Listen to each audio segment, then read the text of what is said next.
Hello everybody, my name is David AutoMattock and this is a button-up shirt. You may be wondering, how is a button-up shirt gonna improve my gin game? I'll show you. Actually, this has nothing to do with a button-up shirt at all. But I am going to teach you how to play gin effectively and decisively. I guess it's kind of mean the same thing. But anyways, Jin is a close-range character who has the movement to really... Like, if you have good execution, he can move around the screen very effectively. I'm going to say effectively like 5 times in a row. He can move around the screen quickly so as to pressure your opponent with his rising uppercut, which gives you a juggle and good damage. His special step also goes through fireballs, and you can cancel it with a backdash. In addition, you can his power stance is cancelable by all special moves, and enough about that. I'm getting ahead of myself. Let's talk about his normals. His low jab is 3 frames. It looks like a Nintendo animation. But this is really good for setting up combos, setting up pressure, setting up throws. It's good for the sort of Street Fighter 4 thing where you just jab on wake up because the other person thinks you're going to do a reversal. Speaking of which, he has the invincible... His power mental awareness is invincible for I don't know how many frames, but this is a move that is gaining popularity amongst Jin players because it has it has that capability. And why it's actually good is because on hit, this is Fierce Points for strong after mental awareness. On hit, it doesn't give you much, but it does give you reversal and frame advantage, so you can approach your opponent. Maybe you want to jump, or maybe you want to block, or so on and so forth. But that is a considerable option because he's invincible. So with that, combined with having a fast low jab, gives him good defense, and it gives him good offense as well because you can set up counter hit setups to where this hits as a counter hits, and it causes a stagger state in which you can do more damage.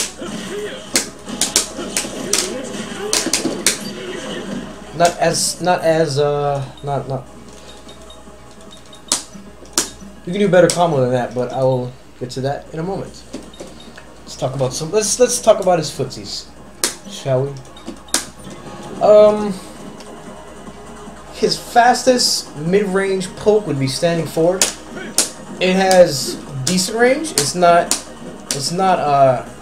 by any means like amazing and impressive, but it is existent, and what makes it good is his rising uppercut, because you can just if you hit him with it, you can always go in a rising uppercut, and basically it has to be like Julia with a 3-frame super, or they have to alpha counter it.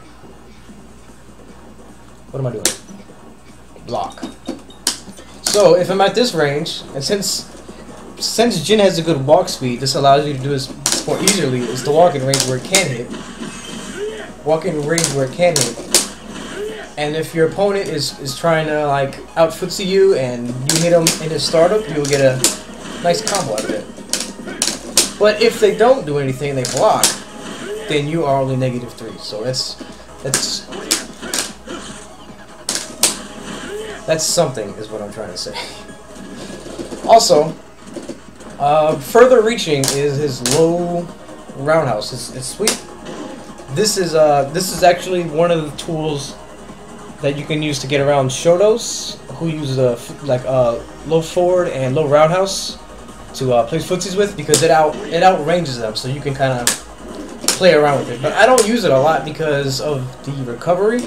If they jump at me, because people love to jump in this game. If they jump at me while I do this low roundhouse, then I don't have enough time to anti-air them with his flying kick. I forget the name of it. But if I'm doing this, I don't have time to get ready to anti-air them. And I'll talk about anti-airs in a moment, it's basically just you need to get ready for that. And I'll get back to that. So, sweeps, stand forward, standing roundhouse is the more and more I play, the more I find it very useful because it has such good range. Not that much, but like, see where crouching roundhouse would whiff, standing roundhouse would connect. But the problem with standing roundhouse is that it's not very good on block. So you're committed. It's slow and it's not good on block. So you're committed to doing. You're pretty much always committed to doing a rising uppercut, unless it's a guaranteed punish, in which case you get a lot of damage from that, or getting in and tagging and doing whatever you do with your partner. So far we've gone over low jab, 3 frames, stand forward, a good mid-range poke that hits, that can you can play counter poking with into the rising uppercut, and we've gone over crouching roundhouse, which has more range than standing forward. Or maybe it does slightly better range than low forward, I would say, but and standing roundhouse, which is good for always buffering the normals. Let's see what else. His other normals, like standing fierce, I haven't found too many uses for. I haven't found any uses for standing fierce yet. Standing strong gives you frame advantage. This jab strong chain gives you frame advantage, and I sense that there will be some option selects in there at some point. Let's see what else. Crouching strong is really good. It gives you frame advantage. Low forward is also +1 on block. So you got a low poke that's pretty fast. I wish I could say the number. It's probably like 4 or 5, maybe 6 startup, but it's +1 on block. So that gives you. It allows you. Fuck, I don't know. It gives you a low hit that goes in this rising uppercut. So if your opponent is walking up against you, is like trying to walk towards you, they're not blocking low, then you can just go right to low forward rising uppercut. And let's see what else we got. Power stance. I'll speak a little bit on power stance and how I use it, and I will demonstrate that with no meter. Oh.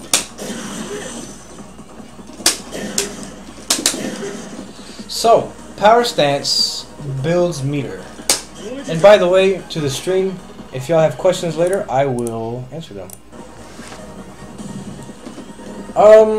Yeah, I'll answer questions later. But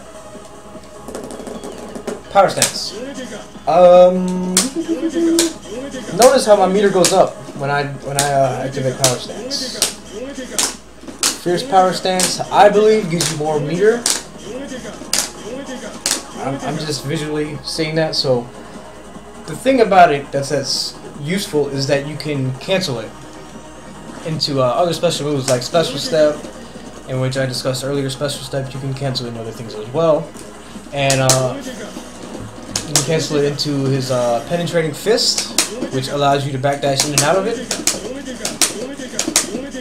and you can cancel it into his mental awareness.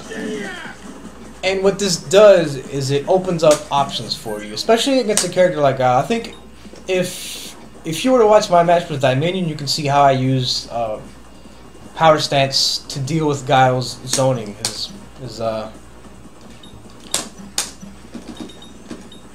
sonic boom. Because I mean, basically, once he lets it go, Guile can do whatever he wants to, like, just be Guile. So I can absorb it. Wave dash, back dash, or I can answer it with another penetrating fist, so that if he throws another sonic boom, he basically can't throw another sonic boom because my penetrating fist will absorb it, and I can continue to walk forward. And then I have to worry about his low forward and maybe his stand roundhouse, maybe his standing fierce. But also another note is when you power stance, you do lose absorb. You can't see me point the screen, but you do lose absorbable life. However, you can recover that. You can always recover that by tagging your teammate. So I think it's worth it, because otherwise, if you're not doing this sort of tactic, you're kind of doing this jumping thing. You're kind of like carefully. You're gonna have to carefully wave dash through it and back dash. But, I mean, you have to combine everything to sort of feel out where you're at in the screen and zone in to a character like Guile. Carefully, tactically, But I mean, the point is that power stance can be used to help you in Fireball, to deal with fireballs. I guess I'll talk about penetrating fist next. As far as like power stance on wake up, I don't suggest at all power stance on wake up. Even EX. Well, the reason why is power stance, like without EX, it's not, the absorb is not active on the first frame. So if they do a melee attack, you'll lose. Like, you won't absorb anything, you'll just get hit. If you do the EX version, you'll absorb hits, but I'm not quite sure how the science is about it. But excuse me, you won't. It absorbs for how long it's active, as far as I know. I told myself I was going to answer questions later because I would interrupt myself. But when you EX, it's active on frame 1, but it's as if you can't cancel it until you are finished with the hit stun. So I'm not quite sure how viable. No, you can ask questions, but I'm just it's my fault. I'm not sure how viable it is. You have to know exactly what you want to absorb, and it's particularly useful in situations where you know exactly what the opponent is going to do. For example, I could probably use Able as an example, but I don't want to waste too much time on it. Oh shit, that is not recording. And let's record one of these, and let's see what happens. Let's say I react to him doing that. That's a guaranteed punish. I don't have any meter. Even like that would be a guaranteed punish, but it doesn't do as much damage. Oh, another thing is when you do EX power stance, it activates counter hit, and as discussed earlier, on counter hit, mental awareness and whatever that punch is called causes a stagger state, more damage, etc. So if you can react to those specific situations and EX power stance, then by all means, that is like that would, I would imagine that would be the most maximum way to punish it, because you also bypass the block stun or hit stun that you would be in. Oh, hello there. So, I was talking about Jin before, interrupted by my courteous co-worker. And penetrating fist was the next thing I was going to go over. A basic rundown is from jab. I guess I should do it from jab to strong to fierce. You have different ranges of the screen. Now there's different ways to use these. Like with power stance, I noted earlier, you could play Fireball Wars to sort of eliminate their projectile. So like Gao, for example, he has to charge up another Sonic Boom. So you can sort of advance because he doesn't have that option. Same with Shoto's, sort of, because you also have the threat of going under their Fireball. I wish I could demonstrate this on the spot, but if I throw a penetrating fist there, I have some time to walk up to them, because I know if they throw a Fireball, it's going to collide, and I know if I wait for it, then it's more predictable for me to say he can't throw a Fireball until this moment, and now I can see it and react to it when he does throw it.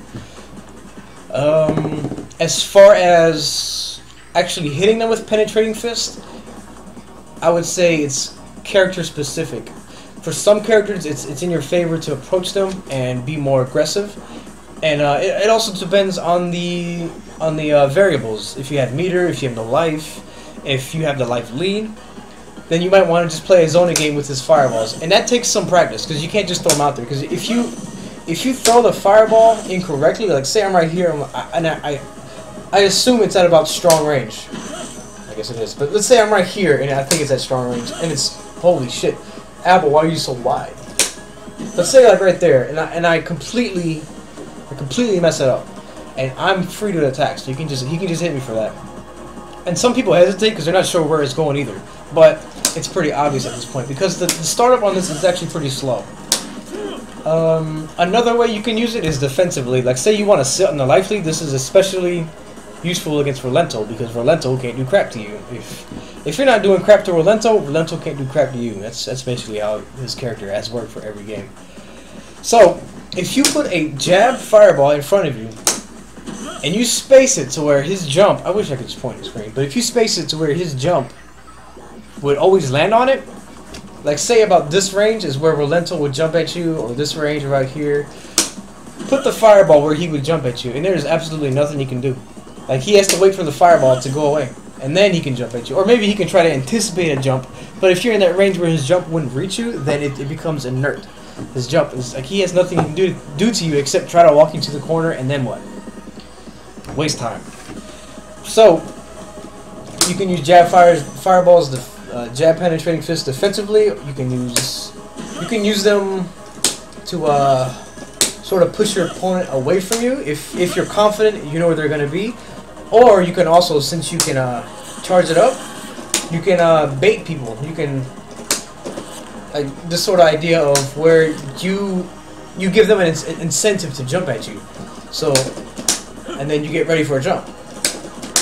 And then when they do jump, and they're about at their apex of their jump, and then you get a good combo. And I'll go ahead and show you what the two combos that I personally use for anti-airs. Let me turn that attack data on 377. And this one, if I'm not sure if they're landing too low. So it's like a 50 damage difference. 7 minus 2 is 5. 50 damage difference between the two. So if you're not confident in your execution, then you can always use that combo, and you're just only. And granted, 50 damage can make or break a game, but it's better to hit a combo than attempt a drop combo. Because let's see what happens if you just get the first part. 216. So that we go with that. Okay. Quick review. Quick review. Stop jumping. So we got low jab, low strong, low forward, standing roundhouse, low roundhouse, power stance. We went over that. We went over fireballs. We went over wave dash. Another thing is his wave dash builds meter. So if you do this idea of, I'm building meter. I know you can't see it right now, but that builds meter if you practice that. And all I'm really doing is just doing yeah, I'm just doing that quickly. And these are just half circle forward, half circle forward, half circle forward.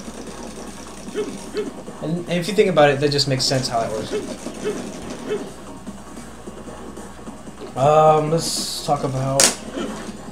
Okay, let me go ahead and just demonstrate the ranges of his, like, the full range of his special step only goes about as demonstrated. You can cancel extremely late into his options, and I will go ahead and just show you what are the ranges of those are respectively. Whoop.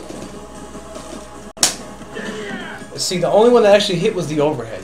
So if you are full screen and you can't punish them with anything like a raw tag in, then one of your best things to do is whatever that's called.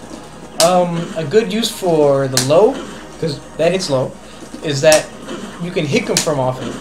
It hits low, so it has a good reason to hit. And I usually do this for fireballs, especially online, because I can hit confirm it into that high. So if it does hit them, I can finish the combo, get a knockdown, apply pressure. If it doesn't hit them, I'm pretty negative, but I'm not punishable. And even then, it gets me close. It gets me close to my opponent where they don't have any real dangerous options against me. So, well, I was going to do like random hit just to demonstrate you can hit confirm it, but just take my word for it because I'm awesome and I have a button up on. Let's see, what else? His super is good for, I'll talk about his super. His super reaches full screen. It's projectile. So if they raw tag, you can just hit him with the super and you'll get some good damage out of it. Non-recoverable damage. But you have to consider if it's worth meter or not. Because 1 meter with Jin and my particular partner is I mean, I'm actually curious if I do more damage with 1 meter than I do using that super. But then again, it's a situation where I'm guaranteed to be able to use this, and the other situation for using 1 meter is that's something I would have to earn. If I have a situation presented to me, I have to think on the fly whether it is valuable enough to use. And that's one of the things that makes this game interesting, and that most people aren't seeing, is the management of time, meter, and your life, and your team, and all these other aspects that people just are too sort of blinded by politics to investigate. I'm saying great words. I'm proud of myself. This is not a SFxT tutorial. Let's see. Oh. Give me some meter. You can also cancel this with Team Super. So, if you can, and this is something I'm still experimenting with. If you can identify what moves you absorbed, and that they are still in recovery, you get a free level 3 super, pretty much. And I just want to do this real quick because it's cool. Anyways, let's see what else we got. His overhead. The whole sequence looks like this. The last hit is low. The first hit is overhead. The rest are just and in between all these, in between all that, I think there are gaps because I was playing somebody online and they were just fucking doing this whole thing, and I got EX. You know, Law was like, what? And I was like, you son of a gun. So with that said, there are certain things about these moves a gym player should know. If your opponent is crouching, the second hit will whiff, the third hit will whiff. So, it's kind of, I'm on the fence of how you're supposed to use this, because that move right there is not good on block. I don't remember. I just have a mental note that it was that great. The jab is probably not that great either. I know that the standing short was actually plus on block, but if it's not hitting the crouching opponent and they're matching a jab, then it's not. Then it's like, you know, you lose that. It doesn't matter.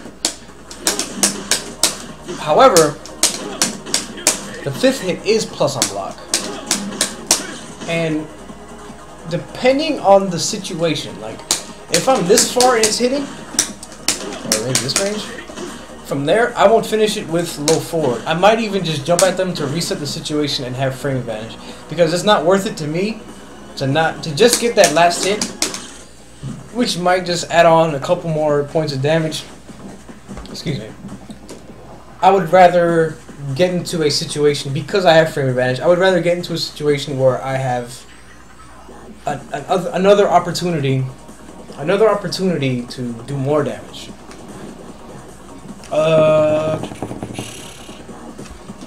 The ever so famous chain into the overhead, you have no options after that. It's actually negative on hit for some reason, which leads me to believe it's something. It's not for the overhead itself. It's for the juggle property that causes the weird spinning state, which used to just kind of make you spin in the air.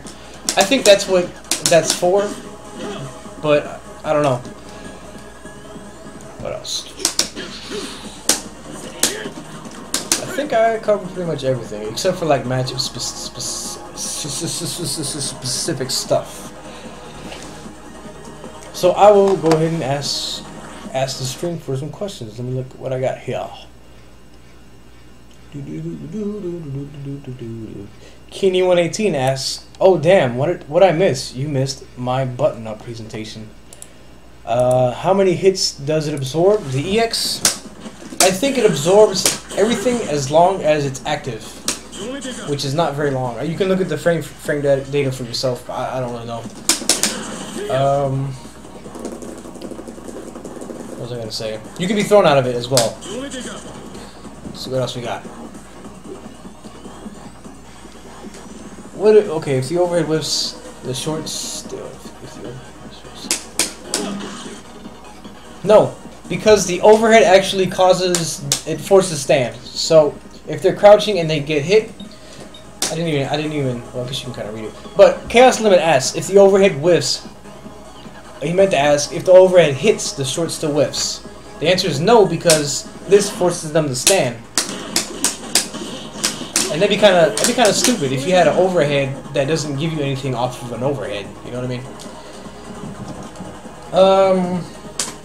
His Team Super can also be used as an anti-air. So if they jump at you, you can just Team Super and it'll connect, and that's that. Then Cruz asks, so for Jin, you want to be buffering special step at most times. Yes. Pretty much. I'm trying to think of a situation where you wouldn't.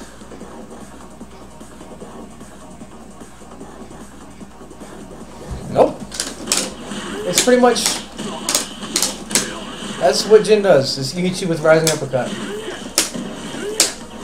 Now, the other issue is that becomes predictable, and you can get alpha countered for it. Alpha countered into team tag cancel, into, you know, possibly killing you. So the solution to that possibly could be, for example, let's say I'm doing the Rising Uppercut and he intends to cross counter me when I do the Rising Uppercut. So I do low forward and I dash back, which causes him to not alpha counter and instead launch. And then I can punish his launch with, say, stand roundhouse into our beloved Rising Uppercut and then do more damage. What reaches further? Asks Chaos Limits. Standing or crouching forward? I actually took some lap time in this, and the difference was like extremely marginal. It was very like I want to say low forward has more reach. Let's find out.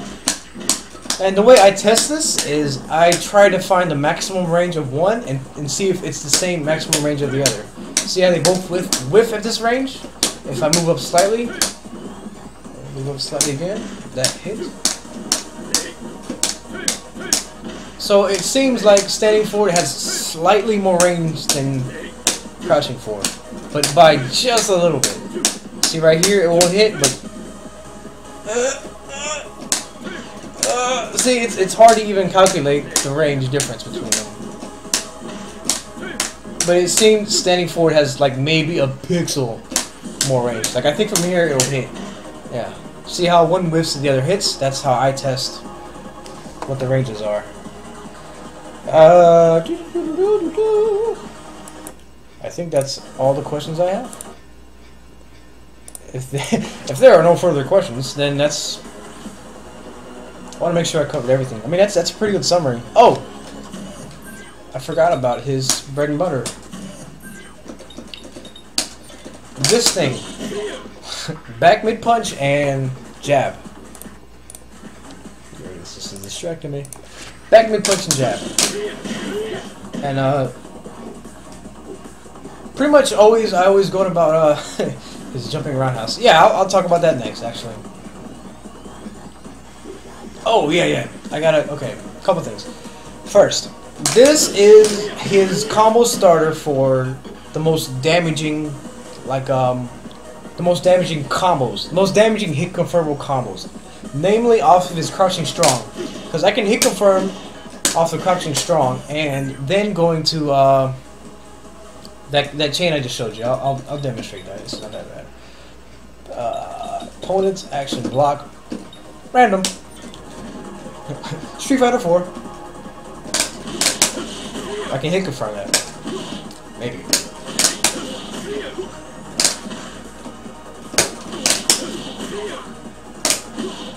It's hard. Okay, if you do jab and then strong and then do it, it won't hit. Okay, off of a jumping man. You can hit confirm the jumping. How about that? If you're on your game, you could probably hit the crouching strong. Hit confirm the crouching strong, but... Okay, swaying wallow. I think that was that. Okay. Let me organize my thoughts, because I had like 3 things I wanted to explain. I'll go ahead and just go with the questions. Face NC points out that I talk about how amazing jumping roundhouse is, and this actually reminds me of another subject, and that is super jumps. So his jumping roundhouse is good for a couple reasons. His jump is, it's like a little better than average as far as how low it is, and general rule of thumb, the lower your jump is offensively, the better it is, because you have less time in the air and more time attacking them. And combining that with the angle of his jumping roundhouse, because it hits low, it hits them. Excuse me, it hits them earlier. Yeah, it hits them earlier in the air than you would, like say for jumping jumping reverse kind of slow too. But for like, say for example, jumping strong, I have to time that a bit. It hits them later in the jump than jumping roundhouse if I do it early. I hope that clears what I'm trying to say. But with that, with the sort of idea of having frame advantage, like with every button he presses, you can mix up where you're at because you have frame advantage if you're going to cross them up or not. And one thing I experimented with a while back is the super jump aspect. And you can actually do some dirty cross-ups that I have not been implementing, which I should. And I was trying to see if I can remember those. It was like standing jab was the... Let me try it against Gara. Because I feel like Abel will do crazy things. So, your opponent is standing and blocking. Let's see if I remember this.